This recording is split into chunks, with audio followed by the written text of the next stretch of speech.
الحمد للہ رب العالمین۔ سورہ فاتحہ کی پہلی آیت مبارکہ، اس آیت میں لفظ اللہ کے معانی ہم بیان کر رہے تھے، تو ایک معنی جو ہے وہ یہ بھی ہے اللہ کا کہ وہ ذات کہ مصیبت کے وقت جس کی پناہ تلاش کی جائے، اور یہ بڑا خوبصورت معنی ہے۔ ہم پہ مصیبتیں آتی ہیں، ہمیں اس وقت اللہ یاد آتا ہے، پہاڑوں میں ہو، غاروں میں ہو، دریاؤں میں ہو، سمندروں میں ہو، کہیں پہ بھی ہو، گھر کے کسی کونے میں ہو، مصیبت آئی اللہ یاد آئے گا، اللہ کی یاد آئے گی۔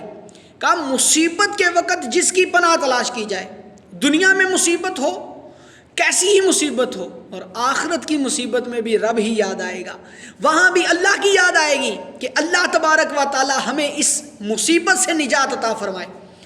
تو ہر حال میں ہمیں جب رب کو یاد کرنا ہے تو ہم خوشی میں بھی رب کو یاد کریں، ہر طرح سے اللہ تبارک و تعالی کو یاد کریں۔ اللہ ہمیں اس کی توفیق عطا فرمائے، آمین بجاہ النبی الامین صلی اللہ علیہ وآلہ وسلم۔